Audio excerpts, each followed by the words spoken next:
来，再来坛酒。还喝啊？今儿都第3坛了。哎，今天我看那人有点邪，人头落地之后直勾勾盯着我得多喝点压压惊。可是官爷，您再不出城，这城门就要关了。好，走了。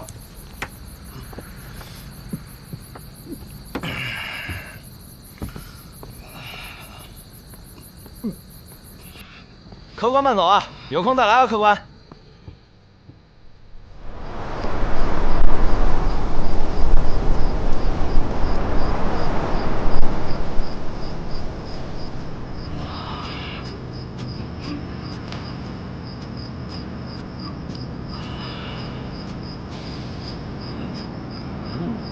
你也喝多了啊？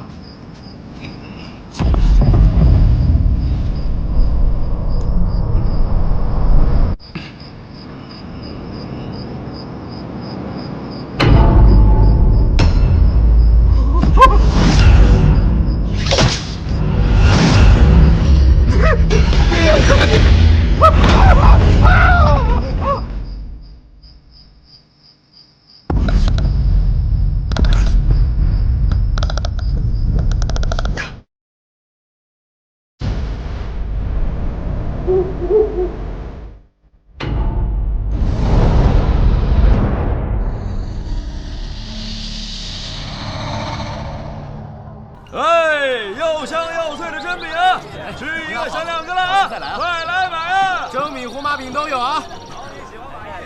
哎，好，蒸饼、胡麻饼刚出锅，来2个。好，热腾腾的胡麻饼蒸饼啊！哎呀，行了，快点啊！快点！您稍等，马上走了啊。拿回家别放着，吃着吃，好吃您再来哈。你怎么想起来了？那个3斤蒸饼好嘞，把我给吓着了啊！还有事能把你多少钱啊？你那么大胆啊，30文，都把我吓懵了。坊间都传这事儿呢。哎，你不用说，我都知道。你说的是刑场那事儿吧？是啊，客官真是太邪了，坊间都传遍。那别烫着，我听人说完头皮直发麻呀！两位，你们说啥邪门事儿啊？我也想听听，说说呗。昨天刑场有个叫李三的被斩首了，你听说了吗？听说了，听说了。他呀，昨天夜里来索命了。对呀，这也太吓人了。这件事儿啊，都传遍了。那个砍李三头的王大柱死在刑场了，邪门吧？刽子手死了？可不是吗？都说是李三回来报仇了。哎，我还听说有人昨夜看见李三在大街上游荡，不由得你不信呐？哦，这光天化日之下，这鬼魂之事啊，不可信啊！你不信？那王大柱的尸体还在刑场躺着呢。你要不信就去看看吧。哎，你的饼。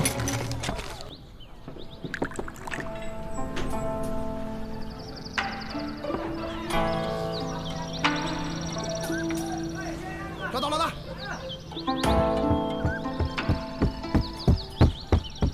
有消息，有消息啊！想先听好的还是先听坏的？好消息。柳安坊新开了一家蒸饼店，我排了一上午，终于让我抢到了。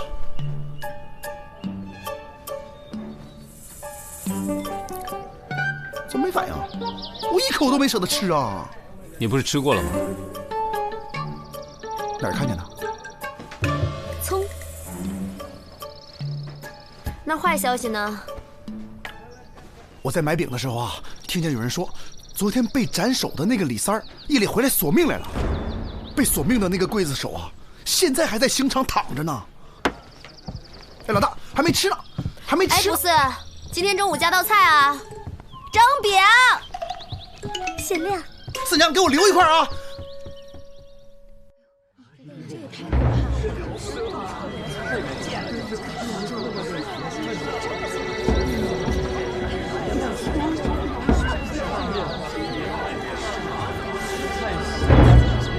你说你昨天真的看到李三了？这怎么可能啊？我也不信。让下。这是谁家的闺女？这种地方也敢乱闯？不怕关，难道不怕危险？仵作长得这么好看，还真是可惜啊。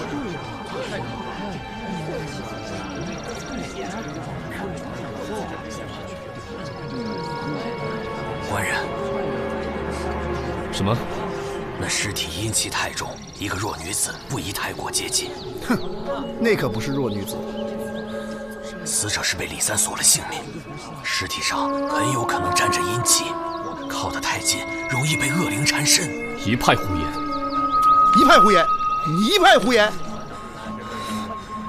昨夜，小的正打算睡下的时候，忽然听到窗外有响动。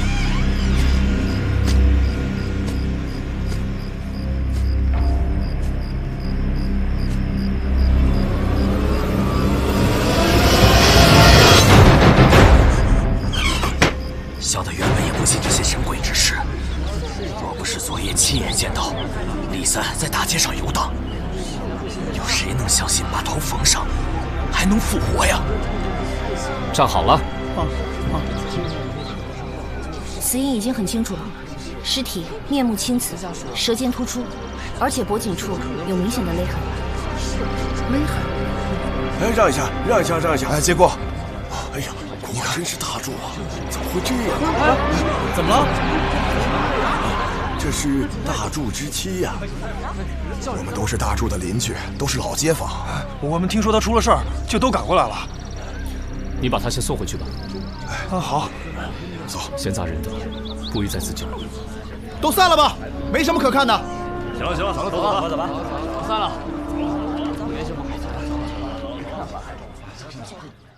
来，接下来我们还有更精彩的压轴表演啦！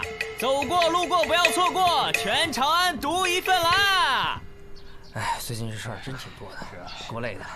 大家辛苦了啊！哎，来，早了咱好酒犒劳大家。来，光闻这香味我就已经醉了。行，来，行。哎，我说兄弟，哪儿来的这坛好酒啊？你们可别多想啊，就这一坛，多了没有？是，还不多喝点，快点，来，多喝点，别说了啊！干！哎呦，真不错啊，这好酒。哎呀，忽觉阵阵妖风袭来，这乎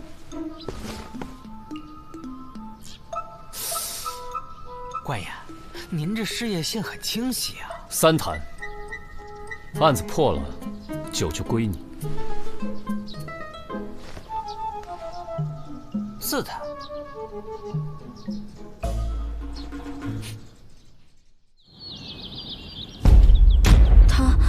他真的死了。你可有听过最近的传言？坊间传闻甚多，不知大人指的是哪一件？有人看见你亡夫昨天夜里在大街上走着，头是接回去的，还锁了那王大柱的命。贱妾有一事相求。再说。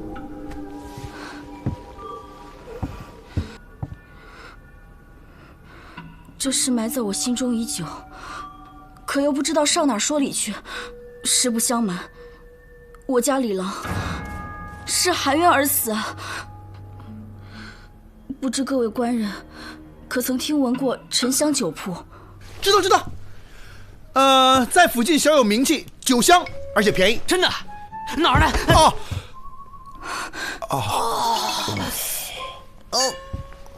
对不住各位官人。 贱妾不能见血。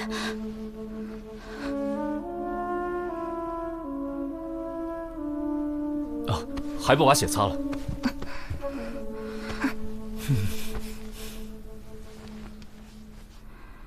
说到这沉香酒铺，正是我家官人多年来的心血。这酒铺名声出去了，却招来了大祸。 1、2、3，开炉喽！哎呀，来，闻真香啊！确实不错。好，我也尝尝。好了，真是好酒啊！这一坛搬过来。确实不错。哎，走，这给我。慢点啊。还有菜，咱们一起。对，大家把这坛灌满。咱们家酒啊，卖得可好了。 新酒出炉喽！我来一坛，别洗，每个都有，来好了，每个都有啊，别洗了。来，林，特别香啊！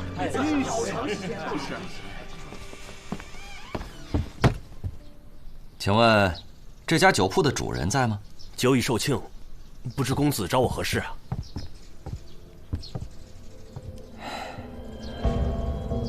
你就是大名鼎鼎的李三喽？小的不敢当。有客人来了，上茶。这就来。久闻沉香铺的大名啊，今天总算是眼见为实。区区小店，不值一提。我也开了一家酒楼，叫摘月楼。好名字啊！不知你是否愿意和我做个交易？公子请说。据说沉香酒楼有一张祖传的方子，只要你肯把方子交给我，我愿意奉上丝绢100匹，锦20匹。你先出去。好。公子还是另寻高明吧。小的一个破方子，不值得公子100匹丝绢。你是不是再多考虑几日？不用了，方子是不会卖的。公子也知道，这方子是世代相传。我若是将这方子转让给外乡人家，岂不是要被老祖宗责骂？哼，好，不卖，我会让你后悔的。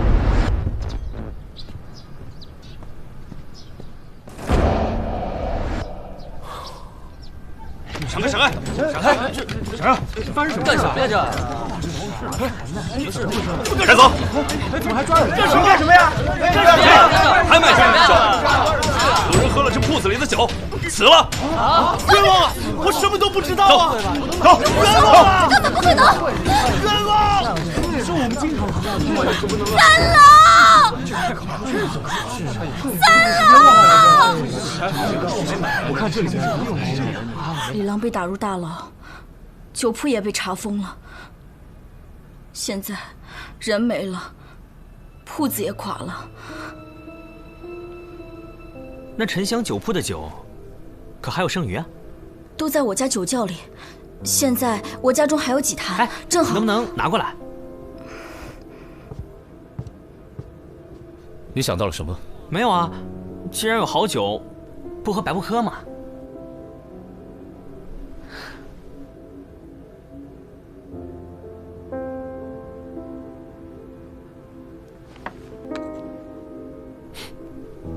你知道这是什么吗？长安城流行的口汁，这是用朱砂、蜜蜡炼煮净色，加入香料后冷凝而成的。干什么？哎，干什么？哇，真的是特别的俊俏哎！是吧？官人请看。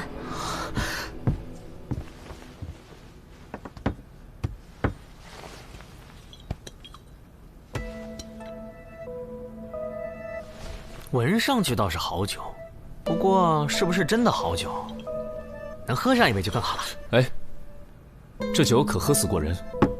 你可认识花三弟啊？不认识。那你为什么会杀害王大柱？官人何出此言？我一妇道人家，怎会行杀人之事？人当然不是你杀的，而是你指使花三弟去杀的。你在胡说什么？花三弟今日早晨端了一坛好酒，我一闻的味道便知是你们家的酒，而且花三弟这人沾酒必醉，3杯下肚就什么都说了。难道你还不承认花三弟的酒是你送给他的吗？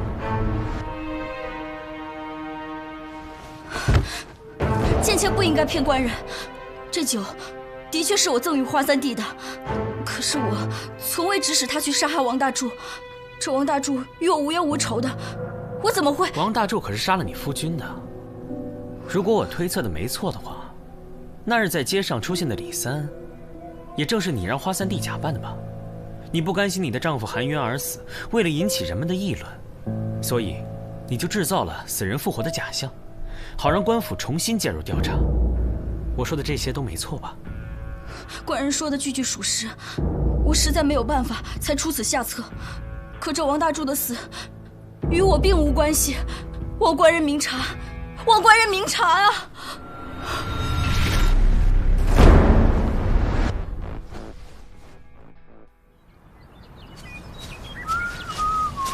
回来啦，萨姆，你怎么在这儿？哎，有点事要问你。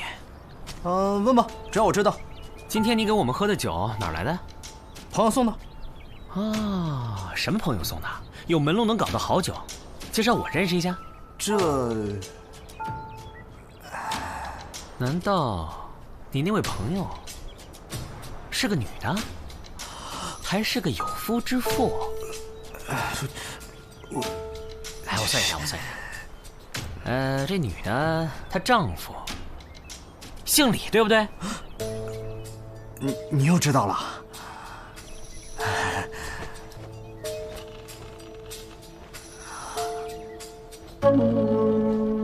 这是我从你枕头底下发现的，你还有什么好说的？我也是一时糊涂，你知道，我一看到好酒我就把王大柱给杀了啊！你冤枉我，我没杀人，我怎么敢杀人呢？那这是什么？哎呀，是这么回事儿。李七前几日看到我，她让我帮她个忙。她说她丈夫是含晕而死，希望我假扮成鬼，晚上去捉弄王大柱一番。我一想这事儿吧，要她真的是含晕而死，我就帮她一把；再不济，我赚一坛好酒不是？你昨晚可曾见到王大柱？还真见着了。昨天临近宵禁的时候，我就把自己给扮上了。这路上连只野狗都没有，有个人影晃晃悠悠的。我一看，王大柱，这一看就是刚从酒馆出来，醉醺醺的。我只是想着捉弄他一番，可他一看到我，眼珠子都这么大，腾一下转身就跑了。我看他撞进了一户人家，我怕把事情闹大呀，就赶紧回家了，一觉睡到天亮。你不信，你可以问王二他们，我可再没出来。好吧，那这东西我先替你保管了。哎，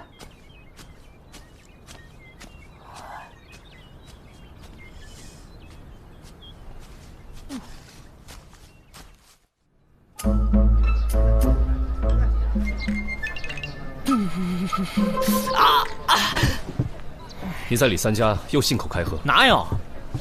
没有证据，我也不会轻易下定论。那证据在哪儿？在脸上。哎呀，你这人怎么开不起玩笑啊？不说清楚不许吃。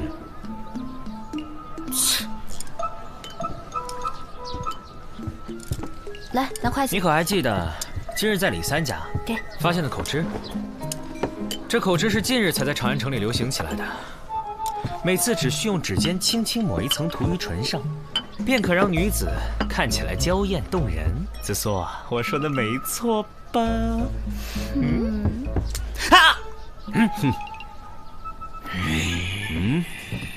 不吃饭瞎折腾什么呢？干嘛？斗鸡啊？我们就先不说鸡，还是说说李七的那盒口汁吧。那口汁，你们可能没有注意到啊，那口汁看起来刚起封不久，但是其中的口汁却已消耗大半，绝不是每天正常取用的量。哎，还有，你记不记得我们刚进李家的时候，李七看到三炮流鼻血，就马上挡住视线，说自己不能见血。所以我推测，李七便是用这口汁代替血，在花三弟的脖子上画出血痕，然后再用绳子装饰。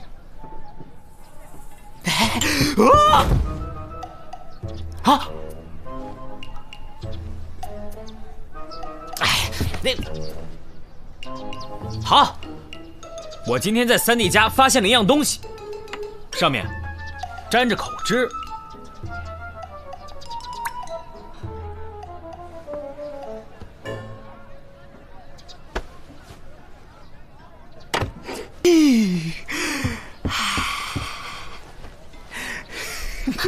神皮面具！别怕！来，子苏，子苏。这么说，杀害王大柱的凶手是他？我看并非如此。双叶，尸体上有什么异常？我昨天仔细地检查了王大柱的尸体，上面的确是有一些……行了，行了，行了，吃饭的时候别说这些。吃饭，吃饭，吃饭，吃饭。吃饭了，吃了。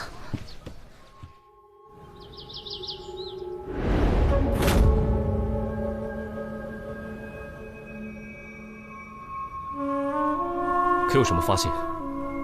死者的衣服上有一部分没有完全干透的小泥点，集中分布在后背、胳膊内侧和大腿后侧这3个地方。王大柱被发现时就是躺在地上的，是否是那时候沾上了地面的泥土？长安这段时间，你见着异地狱了？你的意思是，尸体被移动过？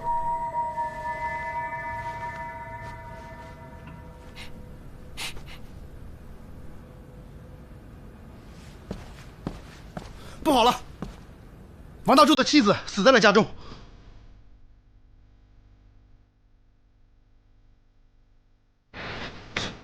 这死啊！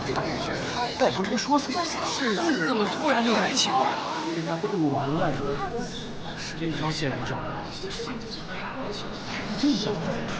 这真是怪事，家族完了。是，你看看整个家族，哎呀，快！官人，官人，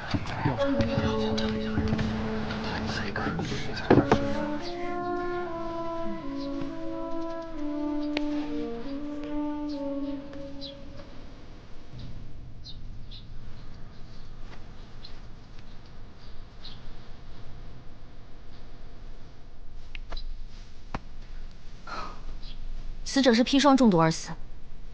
怎么回事？官人，亡妻一直卧病在床，这刚刚醒过来，就说要喝水，结果喝了没2口，这人就没了。这双叶，验一验这些茶具。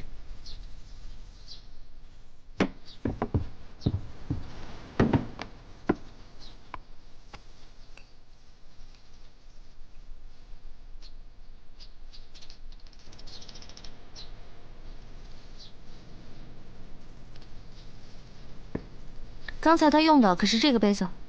正是。这茶壶里面的水没有问题，但是这杯子里面有砒霜。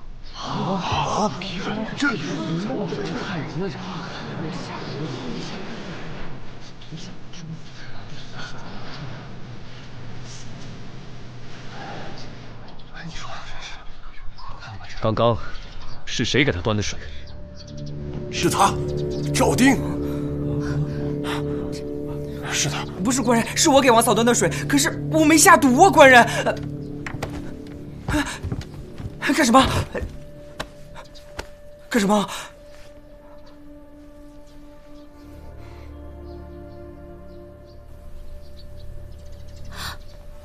他的手上也有砒霜。啊！官人，我冤枉啊！我不知道我怎么手上会有砒霜，我不知道啊。就是他。我经常看到他调戏王嫂，你别胡说八道好不好？就是他，我也看到了，就是他，肯定是他调戏王嫂不成，怀恨在心，才下了毒手。我是调戏了王嫂，但是我没下毒。证据确凿，还敢狡辩？真的不是啊，官人，真的不是，真的不是啊！啊！真没想到，究竟是这样的一小招，这太坏了，是这样的人。就怕这种。这位大哥，你看什么呢？啊，我是看到你脖子上这个吊坠十分特别，忍不住多看2眼。啊，这是一朋友抵债给我的，珊瑚而已。啊，是，告辞。赵丁，走吧。哎，什么情况这是啊？收摊了。收摊了啊！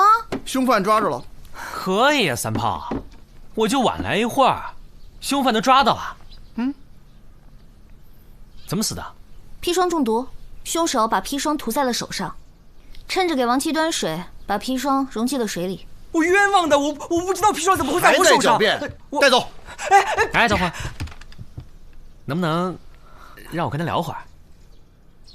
哎，我说，我们这凶手都抓住了，你还有什么可聊的呀？三炮，你们俩留下。是。我们先回去整理案宗。哎我。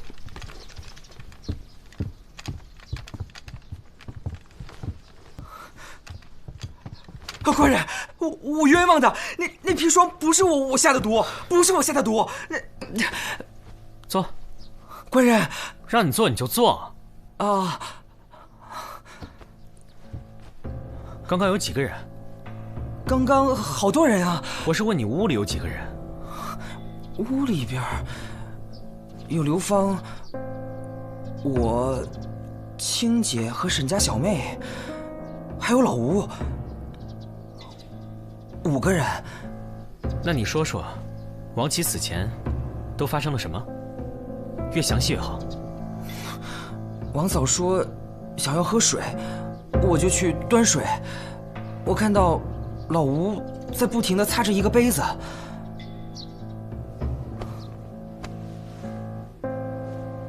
他见我走过来，就把杯子递给我了。就是这样。后来呢？后来，我端着水走到床边，我走得比较急，绊了一下，还是刘芳扶了我一把。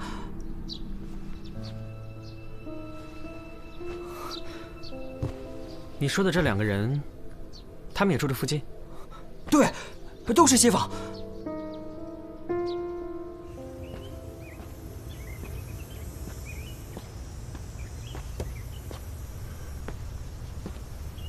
有人在吗？有人吗？哎，这位公子，你大叔，我赶了挺远的路，方不方便进屋讨杯水喝？哎呦，当然可以了。这鬼天气啊，又闷又热的，到屋里吧。哎，里边请。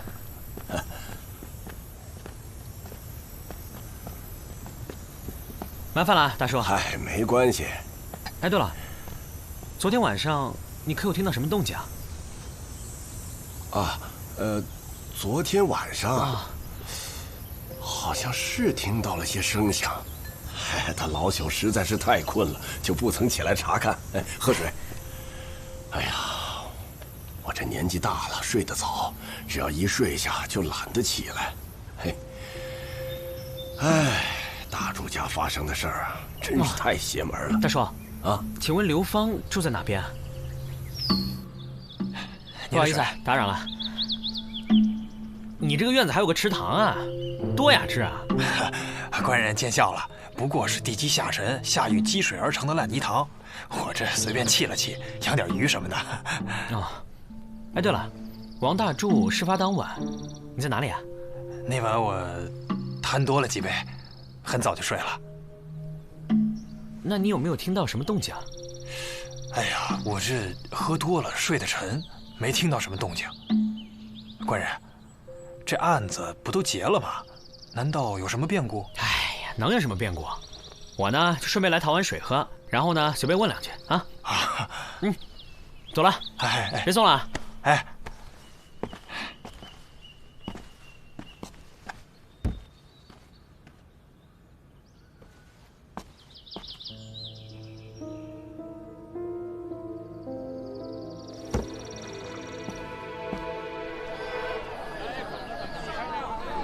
哎，客官，里边请。哎，您吃好了。哎，慢走啊，客官。哎，里边请2位。王大柱跟王七的案宗已经整理的差不多了，只不过还是有些可疑之处。知道了。凶手抓到了吗？萨摩跟他耗着呢。哎呀，我们老大因为这个破案子，已经好几天没有睡过一个好觉了。跟我走。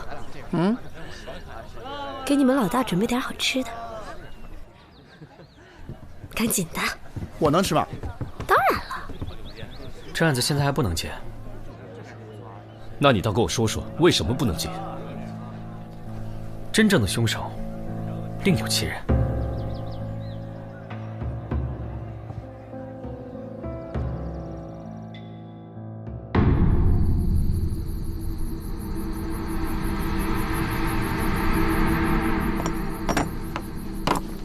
王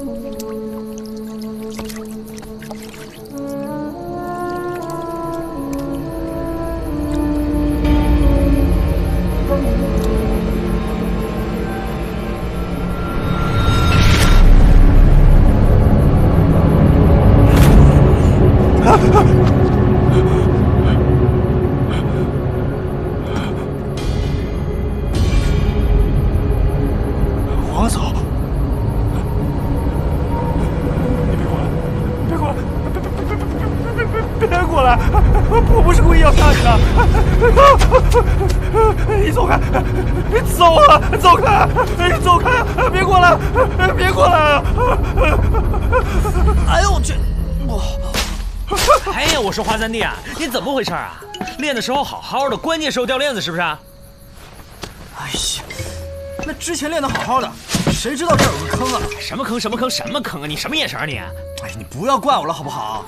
反正他都已经承认了，目的不就已经达到了吗？真是的，真是。行了行了，你别说，你要是不摔倒，他就会多说一点，省得我再多费口舌了吗？扫魔，别玩了。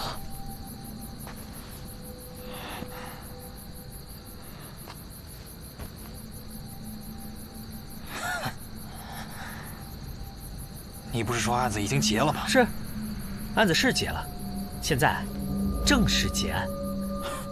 我实在想不清楚，我做的已经很好了，你是怎么开始怀疑我的？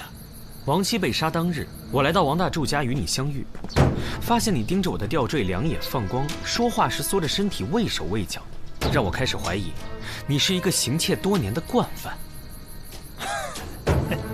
没错，在这长安城中，我纵横了20年，从没失过手。可是，这与王大柱的死有何关联？这刘芳与王大柱又无仇怨。他们的确没有仇怨，只是因为王大柱发现了你的秘密，你才想要杀人灭口吧？你把贼赃藏在自家的水塘里，这样即使你行窃的事实败露，捕吏也很难找到证据。我注意到你家的池塘，这塘中之水久不流动，就是我们常说的死水，这会生成一种特有的腐败腥糟之气。我在王大柱的尸体上也闻到了这样的味道。再加上花三弟说，王大柱目睹李三缝头复活，在极度恐惧之下撞击一户人家，你家的门便很新，应该是撞断之后新换，证明王大柱当晚撞入的就是你家，因受了惊吓，精神恍惚，失足跌落水塘。你怕你的小秘密从此败露，恶从胆边生，将王大柱活活勒死。之后，你想到王大柱是刽子手，所以你就用推车将王大柱拉去刑场抛尸，想造成冤魂索命的假象，然后回家清洗掉推车上的泥污痕迹。你自以为谨慎，反而弄巧成拙。我发现你的指甲久未修剪，里面还藏有黑垢，头发整齐但却油腻，说明你不修边幅。那么在你凌乱的生活环境里，却摆放着一辆如此干净的小推车，实在是太奇怪了吧？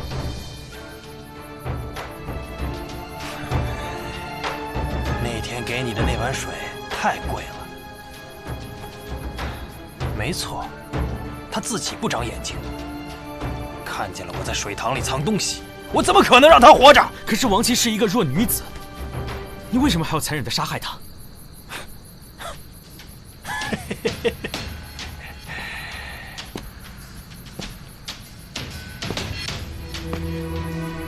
你的确是挺聪明的，差点就被你摆脱了嫌疑。你想把嫌疑全部推到邻居赵丁身上，因为他才是那个把水端给死者的人。但是很奇怪，如果赵丁真是凶手的话，那为什么在事发之后不立刻洗掉手上的证据，反倒等着被发现？所以，我就将凶手锁定在老吴，还有你身上。老吴在别人家里莫名其妙地擦起杯子来，很是奇怪。可后来我去了老吴家一趟，便豁然开朗。老吴应该是一个有轻微洁癖的人，所以他才会把家里的东西都码得整整齐齐，擦拭杯子也就顺理成章。那么凶手只能是你。事发当日，你首先在手上抹上砒霜沫，然后故意绊了端水的赵丁，又假装好心将他扶住。你是个窃贼，手脚本来比普通人都快，你就趁机将砒霜抹在了赵丁的手上和杯子里。你自认为自己做的天衣无缝，环环相扣，可在我看来，只会让你的嫌疑越来越大。你现在可以告诉我为什么要杀害王七了吧？那是他自己找死。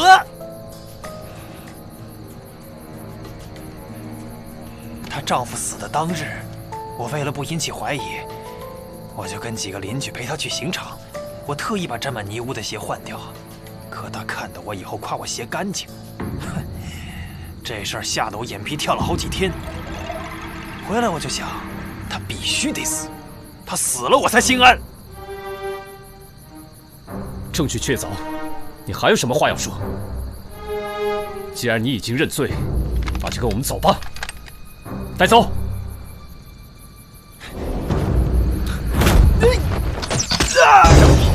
兄弟们，拿下！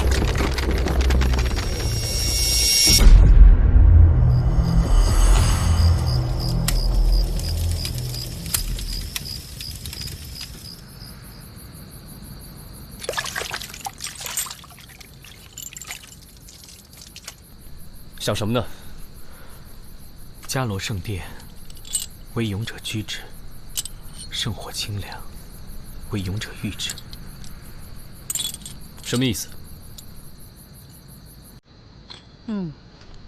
没什么。看这玉佩，棒！难道这流芳跟嘉兰还有关系？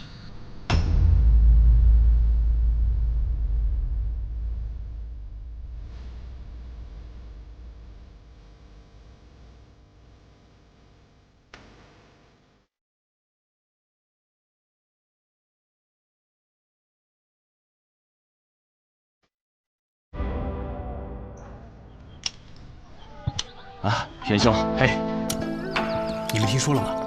那摘月楼的掌柜被抓起来了，活该，做出这种事情真是财迷心窍。是啊，幸好沉香酒铺又回来了，要不喝谁家的酒都不是味儿啊。那还在这儿干嘛呀？去沉香酒铺啊！走，沉香酒铺去。走，走。怎么嫌我的酒不好喝呀？喝酒伤身，请各位切勿贪杯。为了您的妻儿，千万不要酗酒。李少卿，我正在给我的食客们进行营养知识讲座，课已经结束了，不好意思，下次请早。好了，各位，请牢记我们的健康诗：冬吃萝卜，夏吃姜，小酒适量保健康。沉香酒铺重新开张，切记哦。欠你的4坛酒。那三毛啊，沉香酒铺老板娘多讲究啊！为了表示感谢，送你4坛酒啊！送呢？哎呀，这就像……走了，走啊，小心点儿。说你呢，后边的。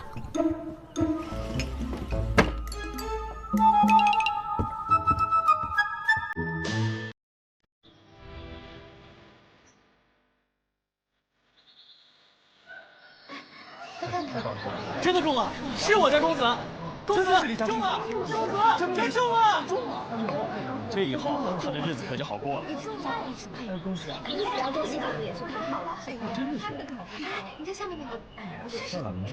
你看他写的嘛，他都没有出现啊，看一下。我去告诉他，这是好运，这是神。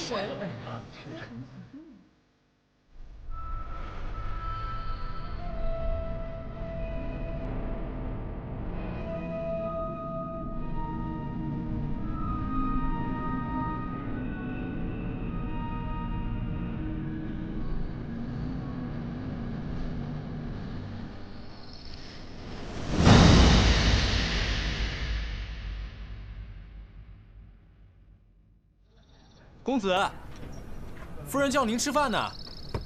公子，公子，来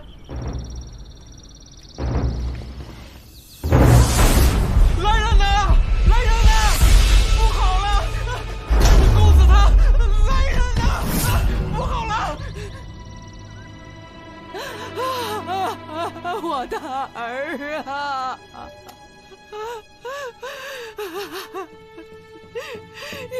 得太远呐！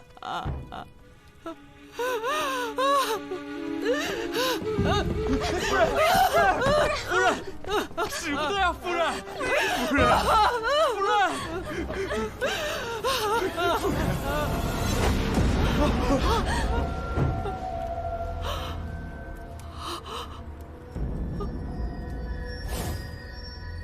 这是公子的衣服，怎么会落下来呢？天哪！儿啊！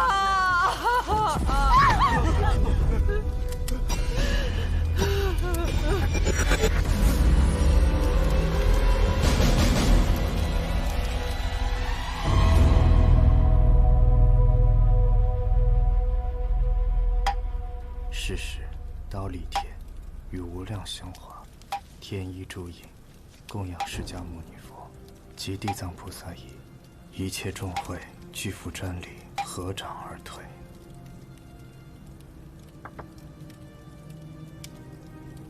夫人宽心，小僧已为杜公子诵经超度，公子当以往生极乐。待贫僧去点上香烛。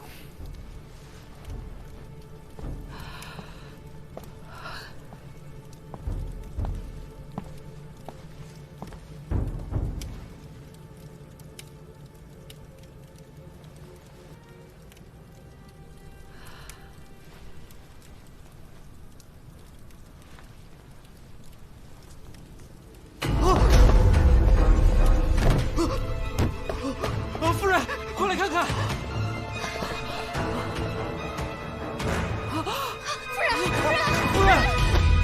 夫人！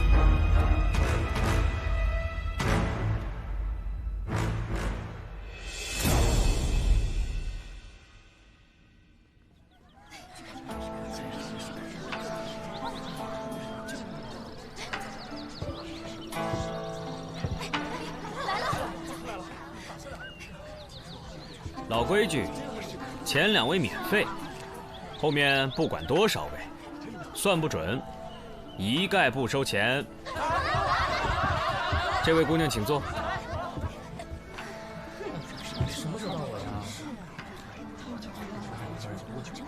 这位姑娘，眉宇隐隐发黑，身上有阴气，却不似恶鬼缠身，一定常与往生者打交道。可否借我手一看呢？到底准不准？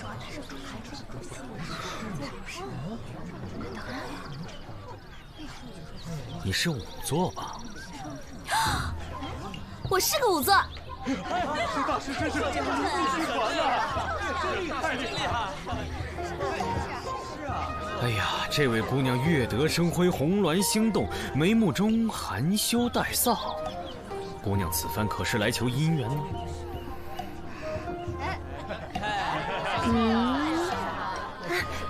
这件事情只有我跟家父知道，从未向人提及。您是怎么知道的？上归天道之法，不可说。排累了就进来坐会儿吧，有心上的好吃的好喝的，来拿个号。里面没位置了啊！几位客官往里边请。哎，照顾好了。好嘞。帮忙叫个号。快点儿！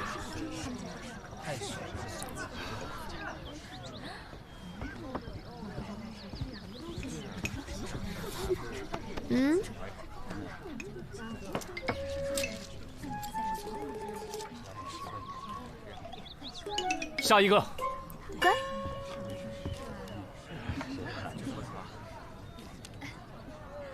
先生，帮我打一卦吧。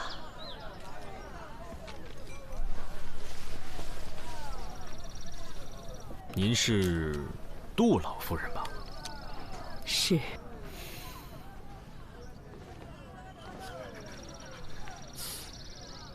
白发人送黑发人，哎，您老千万别悲愁垂涕，节哀顺变吧。不瞒先生，我那过世的儿子又回来了。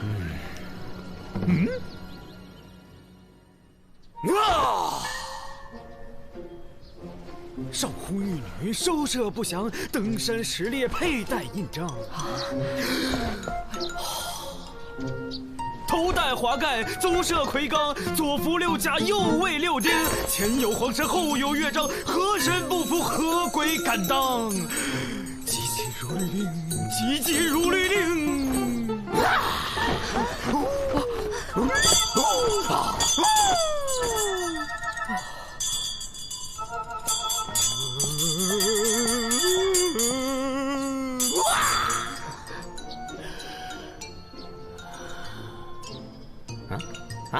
什么？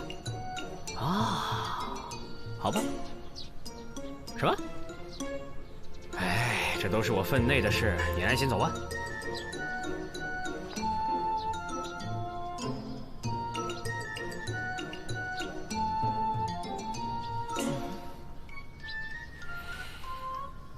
就是这样了。就是哪样了？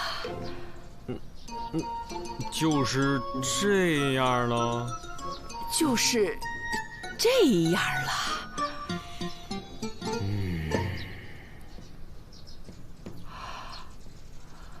杜公子迟迟未出现，必是已经安心投胎了。夫人，这是好事啊！哦，阿弥陀佛，还不快给大师拿酬劳！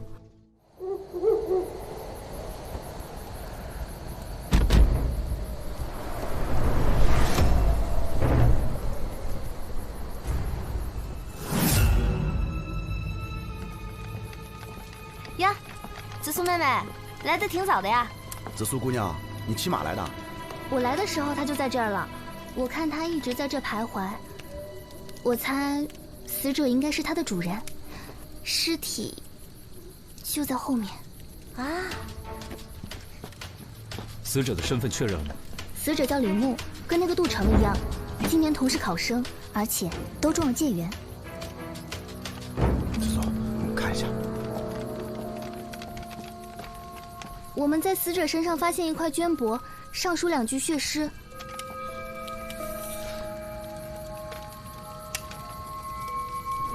纵使东巡也无益，君王自领美人来。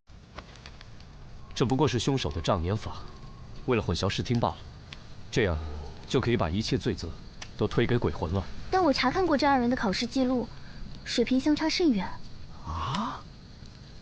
这么说来，真的是那杜成回来索命的？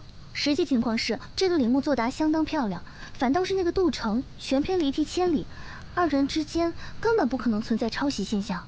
这李牧会不会和其他考生？他的答卷独1份，今天赚大发了！哎，那尸体真的是太厉害了！怎么了？哎，别说！别说！哎呀，我听不了这个。你说。这尸首分离，头颅和身上都有皮肉伤，应该是在骑马的过程当中，先被斩首，然后坠马的。他是在马上被斩首的，还是跌落下来以后被斩首的？如果是先坠马的话，那头颅应该就在附近啊。可如果是在马上被斩首的话，就如我们所看到的这样，身首异处。马上被斩首。从伤口的擦伤程度来看，这马奔跑的速度应该相当的快。在那个速度下，若想偷袭得手，出刀的力量、速度和准头缺一不可。凶手必是江湖上1等1的高手。你想啊，死者的头颅。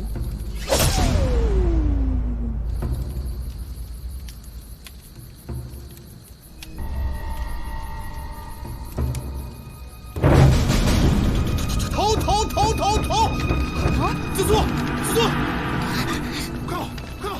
紫苏，快！紫苏，出来！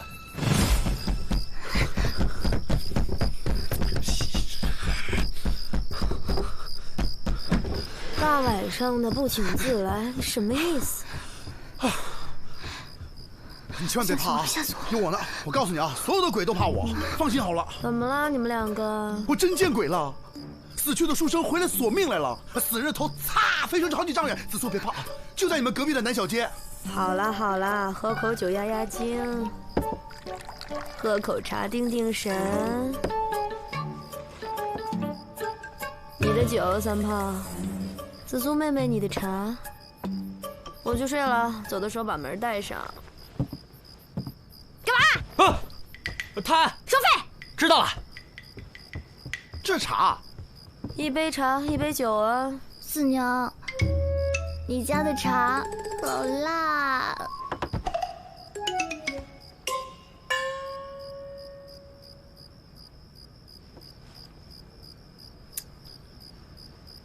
好酒。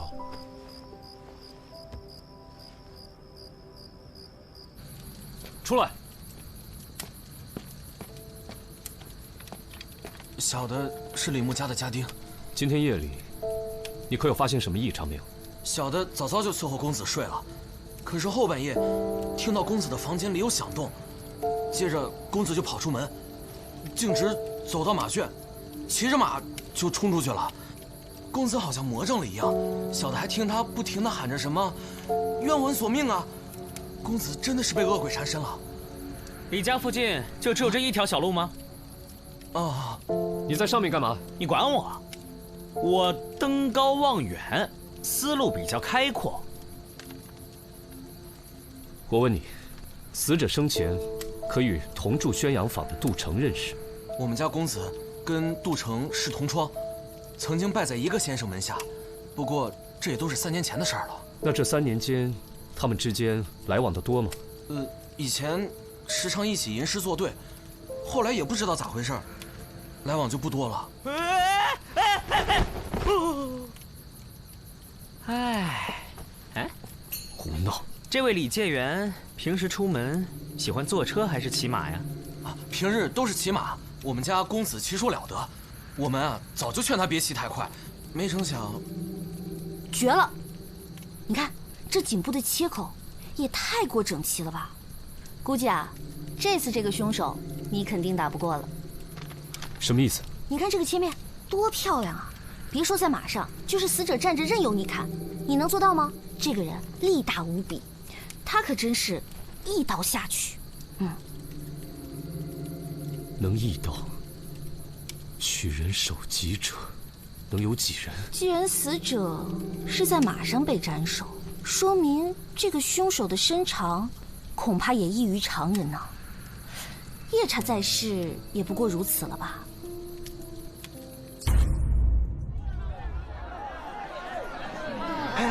听说没有？那个落马上吊不成了。昨天晚上还魂索命，杀了介元李牧，还把人头给割了。哎呦，还有这事！不止如此，还留了一首血诗呢。纵使东巡也无益，君王自领美人来。君王就是考官呐，美人就是李牧。意思是李牧会让考官舞弊。八部。小二，来壶花茶。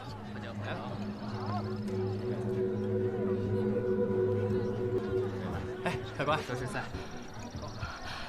大师，大师啊，我儿子回来了！客官，吃点。我儿子回来了，大师。你的胡子呢？喝酒。这样显年轻。哦，大师啊。昨天晚上，他们说我儿子回来索命杀人，一定是谣传。您明明劝他投胎去了。哎呀，真是谢谢您啊！我知道您不便说，点头摇头即可。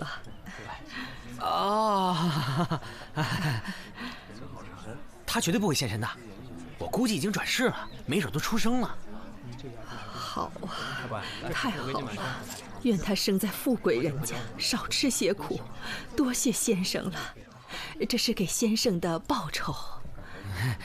这怎么好意思呢？小事情。我先出去了。干嘛呢？这忙不开呢。我肚子饿了，我出去打个牙去。恩人，你何必出去吃啊？我做菜的手艺还算不错，你要是不嫌弃的话，我这就去做菜给你打牙祭。当真？你不是想把银子拿回去？不，我要这钱做什么呀？这都是你应得的。不过，您能不能再帮我问问，成儿转了世，他今生过得好不好？啊，小意思了，这事儿包在我身上。啊，要不咱们先去看看厨房？哎，您请，哎，这边请。哎，我是西域人，口重，酱油佐料您只管多放啊。四娘，你可知道这长安城有哪些善于刀斧的人？长安城最善用刀斧的人，就站在你面前。那你可有把握，一刀就把人头砍下来？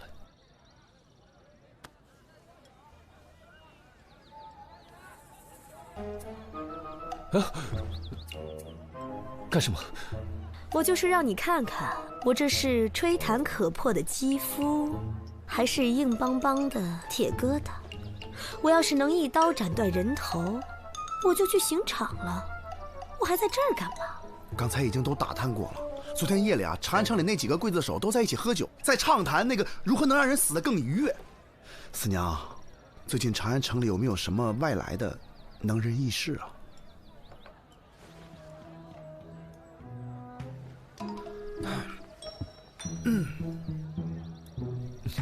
消息还没探呢，又想要紧。哎，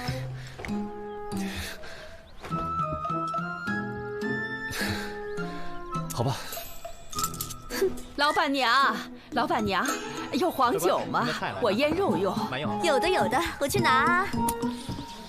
老大，我们就不应该来，不应该带钱来。哎，客官，里面请。哎呀，姑娘这是怎么了？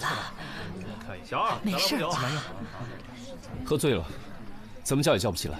啊，这位官人，您是？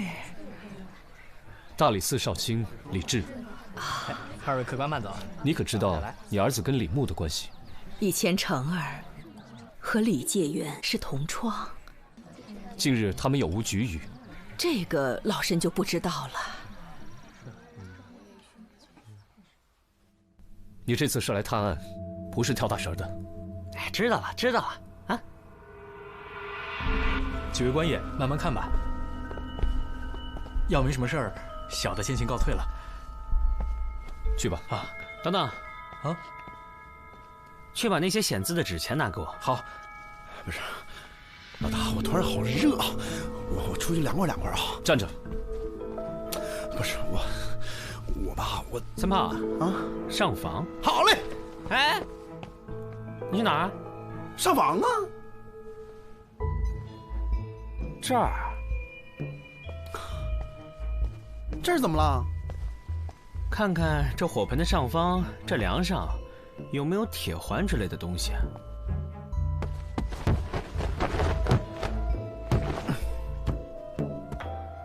哎，怎么样？有灰。说正经的。有铁环。确实有个铁环。哎，你咋知道的？铁环，这就没错了。窦成的衣服应该是用丝线吊起来，然后从上面的铁环固定，丝线断了，衣服自然就会掉到这个火盆里。官爷，纸钱来了。这个纸钱上是不是还残留着乳臭味啊？嗯。所以呢？所以会显字啊？什么意思啊？应该是有人事先用了乳汁，在这上面写字。当纸钱靠近火盆，一受热，字就会显形了。低级骗术，不值一提。这纸钱有谁动过？这纸钱是从寺庙买的，买来的时候是新的，我拆的，之前没有人动过。啊，三毛，你再看看那边的灵牌。我都看过了，没问题。哎，三炮啊，你去看看，看看有什么机关没有。老大吧，这死者为大，你知道吧？去，要不我去。有什么好玩的吗？哎，双叶，你来啦！啊，快去！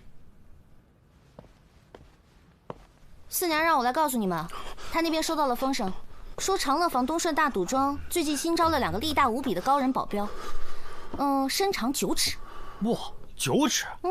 哇，那可真算是高人啊。三炮，啊，跟我走。哦，就是嘛，这灵位也没什么好看的啊，我们去督访吧。啊。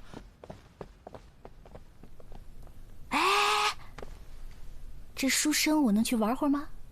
这里又没有其他人，自己看着办喽。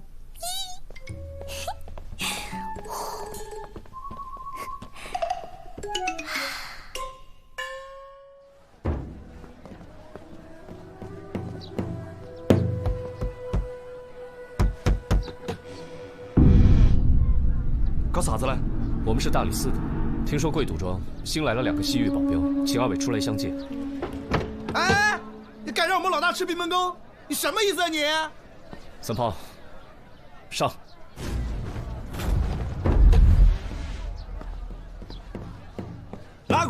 哪个喊你们进来的？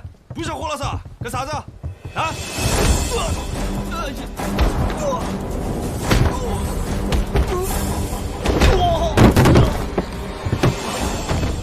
使不得，使不得！官人手下留情啊！几位今日前来，究竟所谓何事啊？哎，老板，您放心，我们不是来要钱的。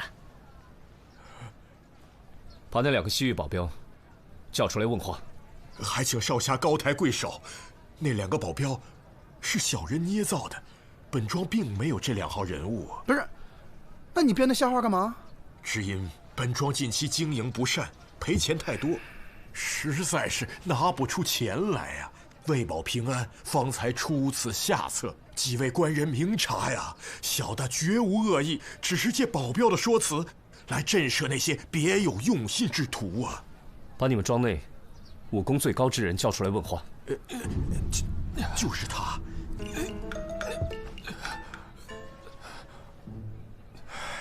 你之前拿杜成和李牧开赌盘，押错注才输得那么惨，难道开盘前没有跟那杜李2人联系好吗？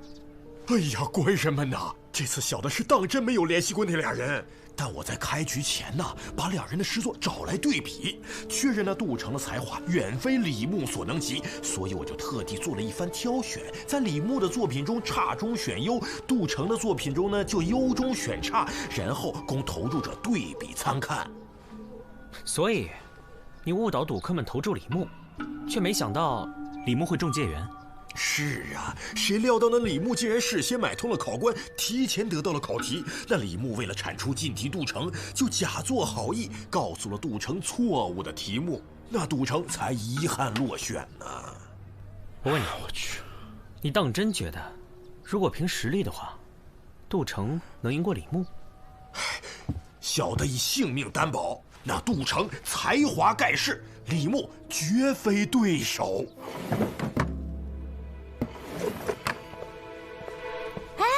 快来！你们快过来看看！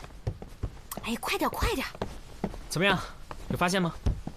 我已经把他从脚趾头研究到头发丝儿了，现在他的骨骼情况我可是了如指掌，比他娘还清楚。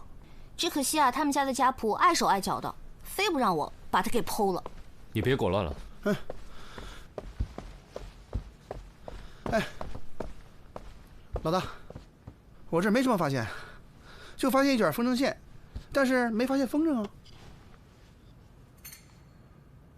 这不是风筝线，是冰蚕丝，这就是杀死杜成的凶器。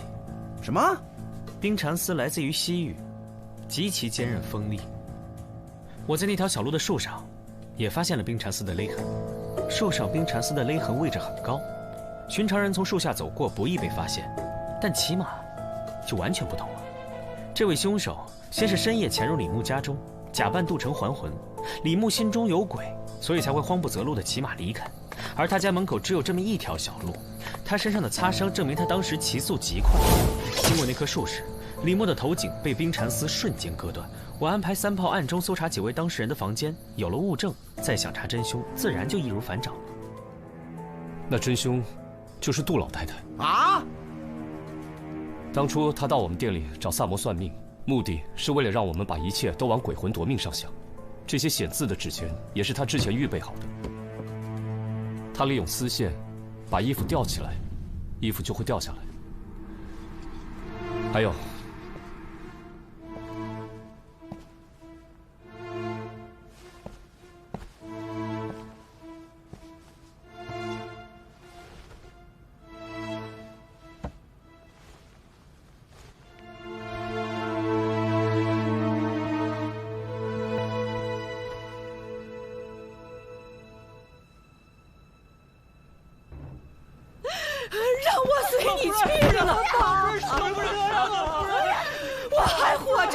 什么呀？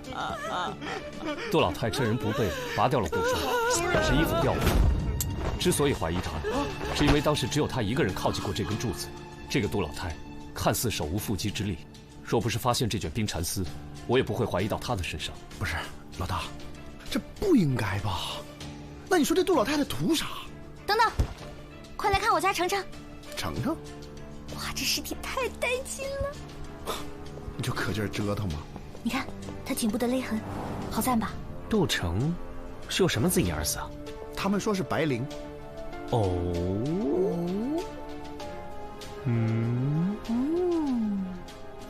咋了？难道死因有变？杜城不是自缢而亡，而是死于他杀。他的脖子上叠了2层伤痕，位置相同，所以不易被人察觉。仔细看，会有细微差别，一条是粗糙的麻绳，一条是齐整的白绫。我感觉这是一起连环杀人案。那个杜老太太怎会杀自己儿子？老大，你又说错了。三胖啊，再去查一下2个死者之间的关系。好嘞。哎，我让你去了吗？去吗？去吧。去。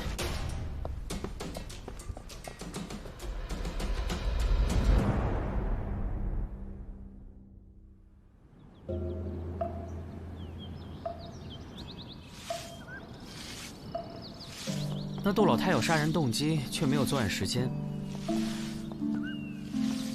李牧死的当晚，他一直在灵堂，有仆人可以作证。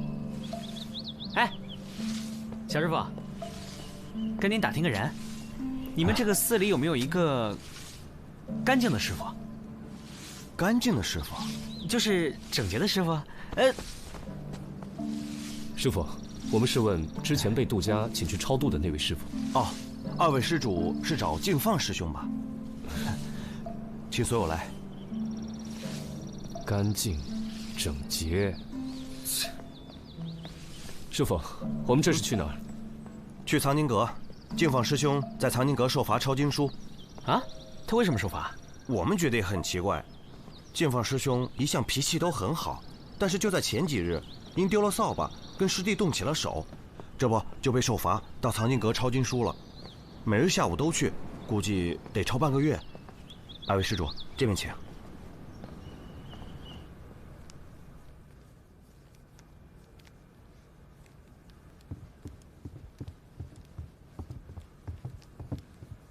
师兄，有2位施主求见，请。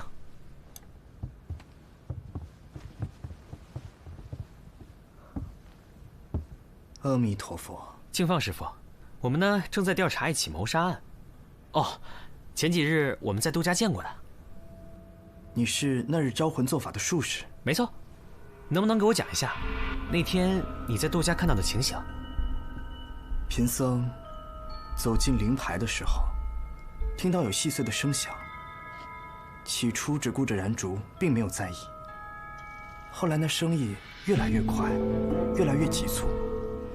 那时贫僧身边并没有人，循声后才发现，原来是灵牌上凭空出现了字，一点点的，还血淋淋的，就像是有个鬼魂，攥着刀，蘸着血在刻字一样。我听说前几日你都在抄写经书，那么忙，怎么还有时间去杜家帮忙啊？方丈把抄写经书的时间放在午膳后，那日夫人清晨来请，并无妨碍。你好好回忆一下，当日那个灵堂可有什么异样？冤魂显灵，戾气冲天，唯愿逝者早登极乐。阿弥陀佛。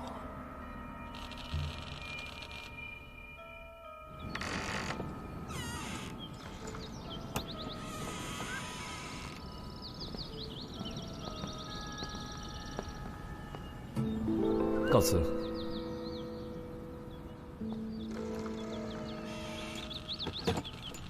2位施主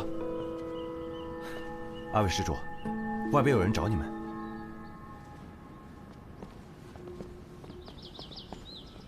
总之，李牧的书童告诉我，3年前有个教书先生家境贫寒，为了补贴家用，便答应和杜李二人共同应试，为其舞弊。当时杜李二人的资历和才情都差得很远，杜成在考前就退出了。但是李牧为人急功近利，他参加了，所以才出了这么一档子事儿。那为什么只有这位先生吃了官司？东窗事发后，李牧把自己摘得干净，把责任全都推到了先生身上。先生后来找到了杜没有答应帮他作证，因为他怕毁了自己的大好前程。后来这个先生积郁成疾，投河自尽了。杜成也是因为此事，才跟李牧疏远了。这都是3年前的事情，和本案有何联系？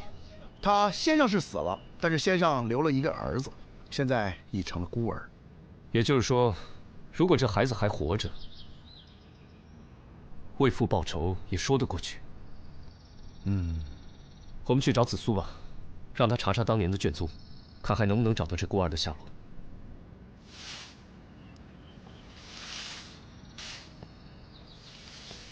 小师傅，我想打听一下，你还记不记得敬放师傅那天跟你打架，伤到哪儿了？脸上和手上都有，不知道身上有没有。那是抓伤呢，还是淤伤？淤伤和抓伤都有，但不过恢复得很快，现在都差不多好了。哎，那你还记不记得他跟你打架是几日啊？是9日前的晚上。敬放师傅来这寺里多久了？我来这儿有2年了，师兄比我早来1年左右。多谢。哎，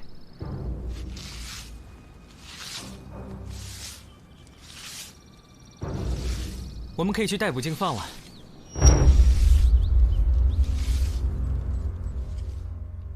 回来了，黄三炮立下了汗马功劳。忙了一天，辛苦了。还行。想喝茶还是喝酒啊？喝酒。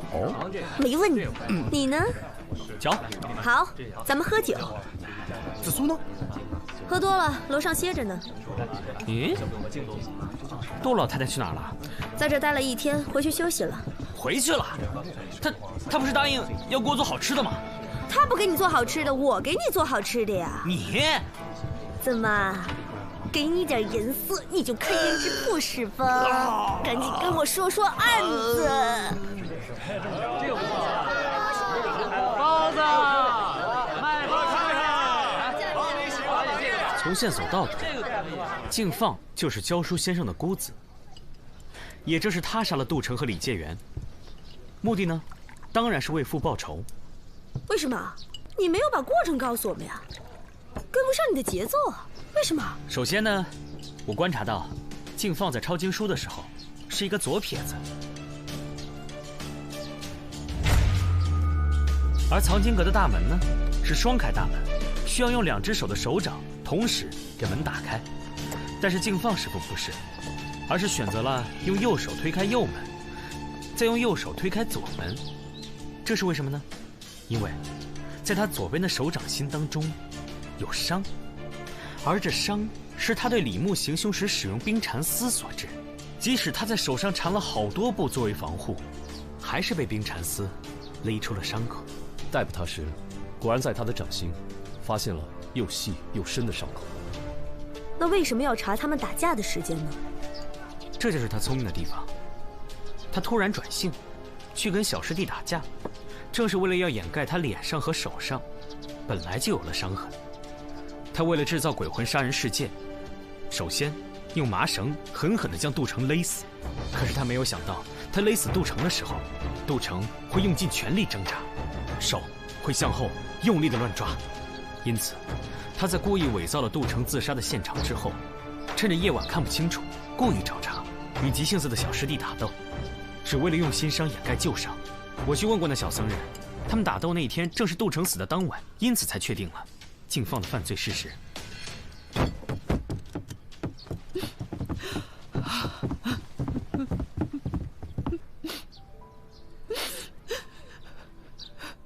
你刚才说，我儿子不是自杀，而是他杀。我的儿啊！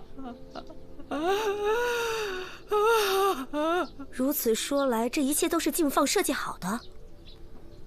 敬放被抓时，承认早前李牧曾去寺庙祈愿，希望能中戒愿。敬放便看准时机，挑拨他除掉禁地杜城。至于那纸钱，本来就是从寺庙当中取回来的，一定是敬放之前做了手脚。至于灵位，应该是他事先备了一块涂了当归、雄黄与奇楠酒的牌子，点上香烛，奇楠酒遇热挥发，奇楠粉与当归和雄黄发生反应，灵牌变色。不过，我还有个问题没想明白。可是案件到这里，思路清晰，证据确凿，还有什么问题吗？敬放当时不在场，那他是如何操纵衣物，使之落入火盆当中的呢？是我。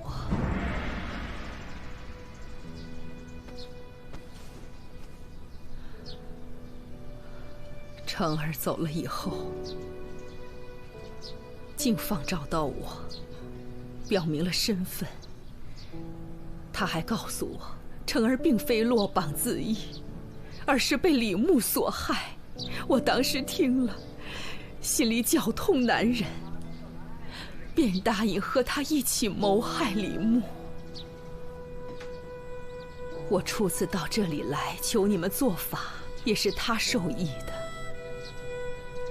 他说，只有这样先做铺垫，才能洗清干系，才能制造鬼魂杀人的舆论。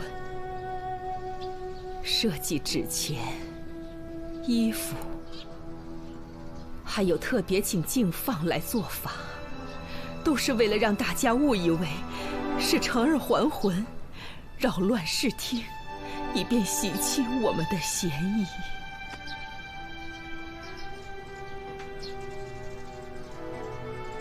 杜老夫人，请你跟我走吧。是。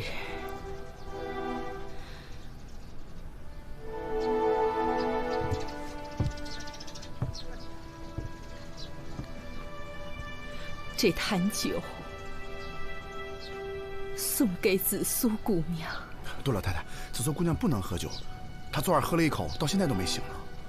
成儿生前也是不胜酒力，每喝必醉。我就特意为她酿制了这种酒，酒香浓郁，喝多少也不上头。可成儿还是没命喝它了。愿他来生的娘不会像我这么老糊涂，就把它送给紫苏姑娘吧。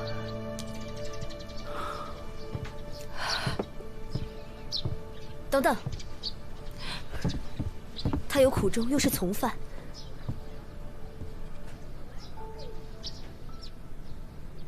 放他一马。